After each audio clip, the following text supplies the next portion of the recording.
আজ সকাল সকাল ডেলিভারি বয় এসে ঘরে পার্সেল দিয়ে গেল। এবার তোমরা এই বক্সটা দেখে গেস করো তো যে এটার ভেতরে কি থাকতে পারে। তাতান কিন্তু ভেবেই নিয়েছে যে এর মধ্যে ওর জিনিসই রয়েছে, কিন্তু কি বলতো, তাতান কিন্তু শুধু আজকে না, যখনই আমার কোনো পার্সেল আসে তখনই ও ভাবে যে ওর কিছু এসছে, কারণ ওর অনলাইন থেকে আমি এই যাবৎভর প্রচুর খেলনা কিনে ফেলেছি। তাই তাতান সবসময় ভাবে যে আবারও বুঝি নতুন কোনো খেলনা ওর জন্য কিনেছি।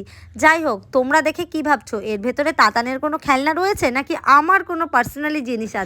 চলো তাহলে আনবক্সিং করে দেখা যাক যে এর ভেতরে কি রয়েছে। আগে তো আমি একদমই অনলাইন শপিং করতাম না, কারণ অনলাইন শপিংটা আমার খুব একটা ভালো লাগে না। তবে বেশ কিছুদিন হয়ে গেল এখন আমি টুকটুক করে মোটামুটি বেশিরভাগই অনলাইন শপিংটাই করি।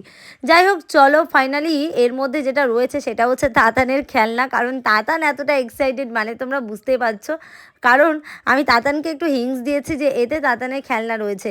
কিছুদিন হয়ে গেল তাতান বড্ড বায়না ধরেছে যে একটা নতুন জেসিপি ওর চাই, তো সেই জন্য আমি অনলাইন থেকে তাতানের জন্য একটা নতুন জেসিপি অর্ডার দিয়েছিলাম। খুলতে কি না খুলতেই তাতান কতটা খুশি তা তোমরা দেখে বুঝতেই পারছো। কারণ তাতান প্রচণ্ড গাড়ি পাগল, কারণ ও গাড়ি ছাড়া আর কোনো কিছু নিয়ে খেলতে চায় না। গাড়ি ও ভীষণ পরিমাণে ভালোবাসে।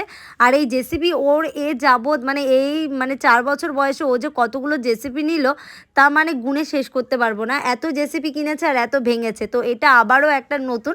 বাট এটা কত নাম্বার তা আমি তোমাদের বলতে পারবো না, কারণ ও নিতেই থাকে আর ভাঙতেই থাকে। তো যাই হোক, এটা ওর আবদার ছিল আমার কাছে যে আমাকে একটা নতুন জেসিপি কিনে দিতে হবে, আর তার সাথে একটা ফায়ার ট্রাকও ও আমার কাছে আবদার করেছে। বাট ফায়ার ট্রাকটা তোমাদের দাদা আজকে এনে দিয়েছে সকালে, মানে মল থেকে কিনে এনে দিয়েছে।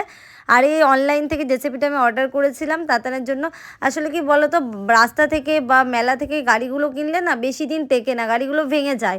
তো সেজন্যই আমি কিছুদিন থেকে ওর জন্য আর কি অনলাইন থেকে গাড়িগুলো কিনছি। এগুলো বেশ অনেক দিনই টিকসই আর একটু হার্ডলি থাকে, গাড়িগুলো বেশ অনেক দিন খেলতে পারে। এমন কোনো গাড়ির নাম নেই যেটা তোমাদের তাতান জানে না। ও সব সময় মোবাইলে গাড়ি ফলো করে, গাড়ি ভাঙা, গাড়ি জোড়া দেওয়া, এই সমস্ত কিছু দেখে। তো আজকের ভিডিওটা এতটুকুই ছিল। ভালো লাগলে অবশ্যই একটা লাইক কমেন্ট করে দিও, আর অবশ্যই আমার পেজটা ফলো করে আমার পাশে থেকো।